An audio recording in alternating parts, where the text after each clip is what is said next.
Well, Saturday morning, and the pond, the fiberglass into the pond is finished.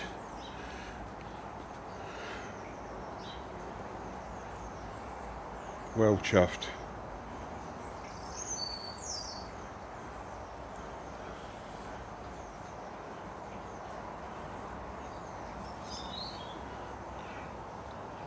Well pleased with that.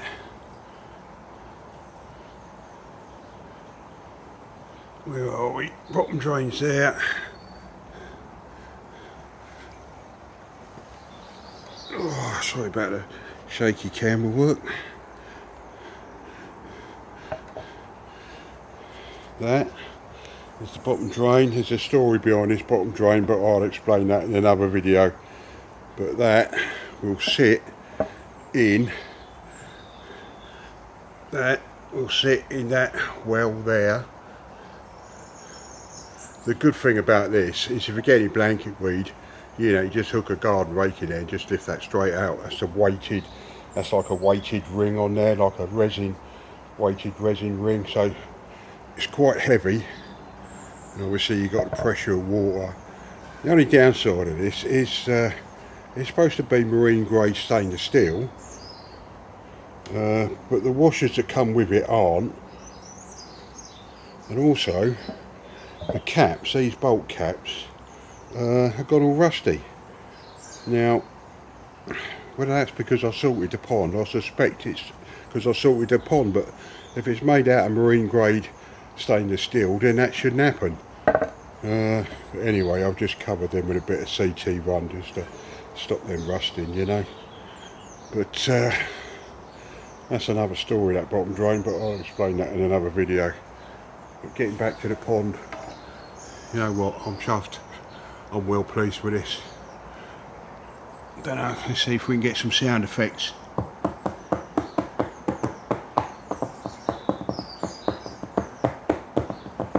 Love it.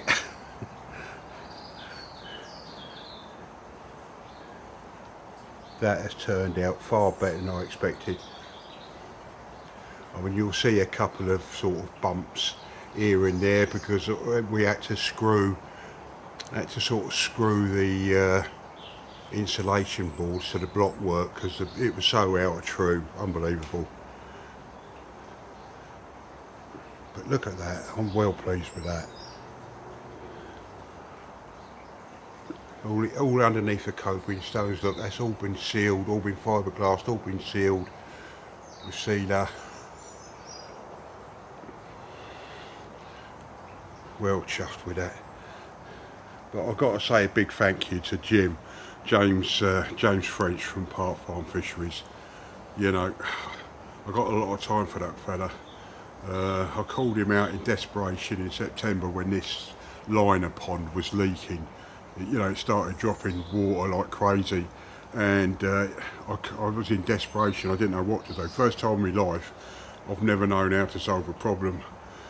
I mean, I've run my own business for 15 years, you know, as a car mechanic, and I've come across all sorts of problems, but none of which I could never solve, you know. But this, it just defeated me. But anyway, he come round, drop of a hat, he come round, and he looked at it, and well, I mean, I obviously drained the pond, transferred the fish over into the swimming pool, drained the pond, and when I got in here and I saw the splits in this liner, you know, I more or less thought, well, that's the end of the hobby, you know. Anyway, he called Jim up, he come round, looked at it, and I think he could see the distress in me, and he said, well, you know, I mean, he was up front. He said, well, I'll give it a go, Marek. He said, we can't obviously guarantee anything. So I said, well, no, obviously, but you know what, he was willing to give it a go.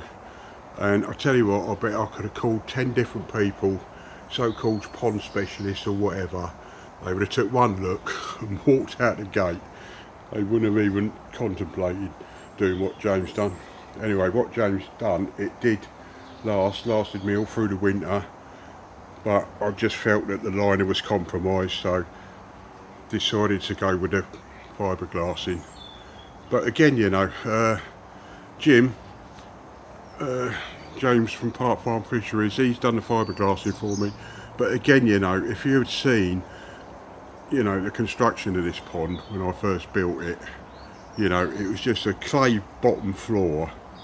It was block work halfway down the pond, then below that there's a concrete collar I laid as a foundation for the block work to sit on, and then below that it was just solid clay. You know, so for Jim to take this on, again, I could have had 10 professional fiberglassers come around here and they had said, you know what it's like, rubbing their chin going, oh, no way mate, not touching that, and then a bit off. But got a lot of time for Jim. He's done that and he's done a fantastic job. I'm more than pleased. Far better than what I expected. Just a couple of little jobs to do, but nothing too serious. He's just going to come back on Monday just to inspect it, just to make sure there's no nibbles in it, you know, any sharp bits sticking out. He run his hand all the way around it. He's just going to run a silicone bead on the inside of that drain just as reinforcement. Again with a skimmer. Look, he's even, look at the skill in that, look, he's even scalloped, you know, put 45 degrees angle, sort of turn that skimmer into like a wide mouth skimmer now, if you know what I mean, where he's shaped that insulation. Just got to put a silicone bead around the outside of that skimmer, just to double seal it, and then it's all done. The tarpaulin can come off. Let some light into my aces, they've been suffering, but they'll soon pick up. Mind your own business is still going. Oh, well pleased, absolutely chuffed. So get this filled up with water. Next week I shall PP it. Strong dose of PP, because any rubbish or crap in the pipe work and my returns, I want all clean, all in clean inside the drum. Get it up and running. Feed it with bacteria, let it run a week, and then let's go for a walk. And then gradually transfer these fish back over one by one. They seem to be perking up, you know, that high concentration of salt has worked wonders. I put some aqua flavouring into yesterday, and I'm going to top it up today. I mean, I'm not saying they're out of the woods, but, you know, if you'd seen them 3 days ago, they looked like they were goners, or a lot of them did. Some of them as hard as hell, but 2 or 3 in there thought were goners, but seem to have come round, so I'm pleased about that.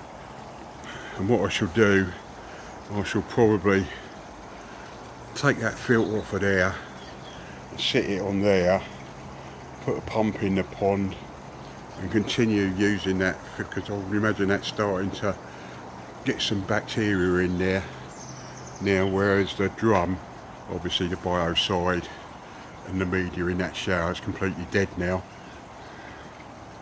But yeah, absolutely chuffed to bits. Absolutely brilliant job.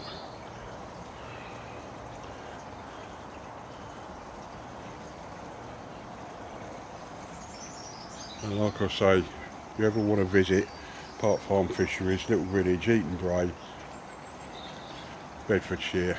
Got Whipsnade Zoo just up the road, Dunstable Downs just down the road. Well, that's it everybody, thank you for watching, I do appreciate it.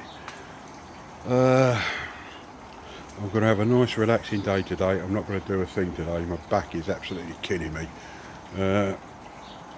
But I appreciate you watching, taking the time to watch it. Please hit the like button and subscribe to the channel if you're not already. And I'll catch you next time. Thank you. Bye.